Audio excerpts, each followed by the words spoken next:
the idea of separation of powers. That has been, as I researched the history of our current Constitution, that is an area that has been the weakness of our current tribal government, because the clear, distinct separation of powers has never been established. Instead, it has been given, the tasks of running the tribal government has been placed within 7-member Kiowa Business Committee members who really don't bring experience, education into that committee to be able to handle situations of executive legislation representation, and especially, this is the most important part, the judicial branch. So when you don't have objective members, it's pretty difficult. In fact, as we can see for the past 35 to 40 years, it hasn't been possible to be successful for a tribal government to move forward and become most accomplished with the success in working of issues and articles and upholding the articles that are currently in place that work for the whole tribe.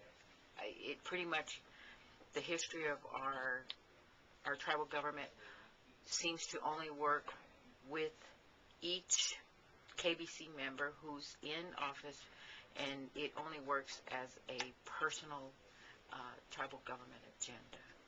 So therefore, those who are not within the arena of the KBC and the tribal government with its activity that's ongoing, they're not a part of it. They're on the outside looking in, complaining and frustrated and wondering why that they're able to do such tasks and such actions when most of the time it's not fair for the entire community.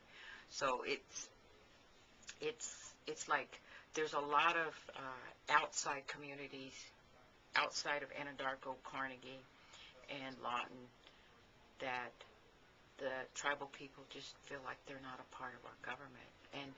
And why I say that is because going out conducting surveys and listening to our KIC people discuss with the survey questions and just ask questions about what's going on in our government, they have never been a part of it, and they're frustrated.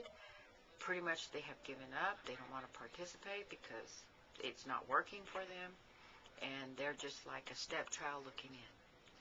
And so based on the information that we've collected with the surveys is why I know this, because we have gone out to the communities surrounding the KCA reservation boundaries.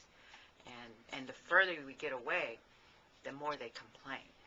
So I can see why it hasn't been working with the history of each KBC that has been voted in.